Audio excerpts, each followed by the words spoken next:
একদিন এই সরলতা ও সততাই রাজনীতিতে আমার সম্পদ হবে।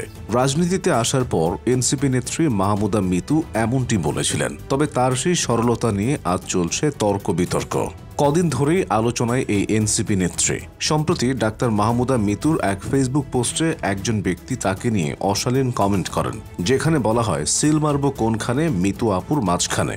সেই কমেন্টের রিপ্লাইয়ে ডাক্তার মাহমুদা মিতু লিখেন, আপনি চন্দনাইশের ছাত্রদল, ভোট হলে সিল মারবেন খালেদা জিয়ার মাঝখানে কিংবা জাইমা দাঁড়ালে জাইমার মাঝখানে। ডাক্তার মিতুর দাবি অনুযায়ী তাকে নিয়ে অশালীন মন্তব্য করা ব্যক্তিটি ছাত্রদলের। এরপর থেকেই ভাইরাল হয়ে পড়ে বিষয়টি।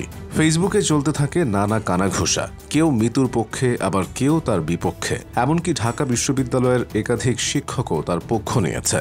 শিক্ষক শেহরিন আমিন মোনামি ডাক্তার মিতুর এমন মন্তব্যকে স্যালুট জানিয়েছেন, আর তাতে যেন জ্বলন্ত আগুনে ঘি ঢেলেছে কেউ। অনেকে বলছেন মিতুকে অশালীন মন্তব্য করেছে, এটি নিশ্চয় নিন্দনীয়। তাই বলে তিনি বেগম জিয়া ও জাইমাকে নিয়ে এমন মন্তব্য করবেন, এটা দৃষ্টিকটু। কারণ বেগম জিয়া যে সময় জীবন মরণের সাথে লড়ছেন, সে সময় মিতুর এমন মন্তব্য অনেকে মেনে নিতে পারেননি। এছাড়াও অনেকে বলছেন ঢাবি শিক্ষক হয়েও এমন মন্তব্যকে যারা বীরত্বপূর্ণ বলে, তাদের আসলে শিক্ষক হওয়ার কোনো যোগ্যতাই নেই।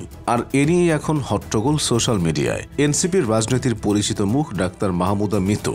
জুলাই আন্দোলনের মাধ্যমে তিনি সকলের সামনে আসেন। তার বাড়ি ঝালকাঠি জেলায়।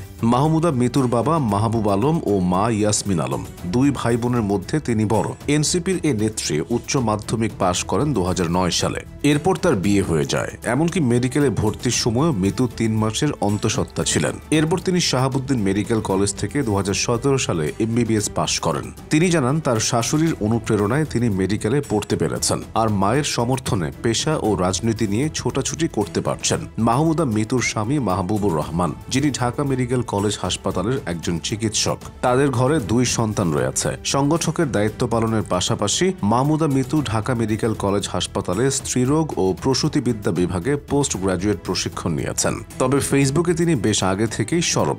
বিশেষ করে তার ডাক্তার পরিচয়ের কারণে অনেককে স্বাস্থ্যসেবা দিয়ে জনপ্রিয় তিনি। চিকিৎসা সেবা দেওয়ার জন্য ফেসবুকে তার একটি গ্রুপ আছে, যার নাম কেয়ার অফ ডক্টর মিতু। এর মাধ্যমে অনেকের কাছে পরিচিত এই এনসিপি নেত্রী। তবে তার জীবনের মোড় ঘুরিয়ে দেয় জুলাই আন্দোলন। উত্তাল জুলাইয়ে আজিমপুরের মাতৃসদন ও শিশু স্বাস্থ্য প্রশিক্ষণ ইনস্টিটিউটে পোস্ট গ্রাজুয়েট প্রশিক্ষণার্থী হিসেবে কাজ করছিলেন মিতু। এ সময় তিনি হাসপাতালে যাওয়ার জন্য বাসা থেকে বের হতেন ঠিকই, কিন্তু বেরিয়ে বাড্ডা এলাকায় আন্দোলনে ঢুকে পড়তেন। 144 ধারা জারির সময়ও রাস্তায় ছিলেন তিনি। এ সময় তার চোখের সামনে একটা কম বয়সী ছেলে গুলিতে মারা যায়। এটি দেখে মাহমুদা মিতু সিদ্ধান্ত নেন তিনি আহত আন্দোলনকারীদেরও অনলাইনে চিকিৎসা সেবা প্রদান করবেন। তাই হোয়াটসঅ্যাপে ইমার্জেন্সি মেডিকেল টিম নামে চিকিৎসকদের একটি গ্রুপ খোলা হয়। এই গ্রুপের মাধ্যমে আহত মানুষদের তারা ফোনে পরামর্শ দিতেন। মাহমুদা নিজে 300 জনের বেশি আহতকে সরাসরি পরামর্শ দিয়েছেন। পাশাপাশি নিজের গ্রুপ থেকে অন্তঃসত্ত্বা নারীদের পরামর্শ দিতেন। হাসিনা সরকারের পতনের 3 দিন পর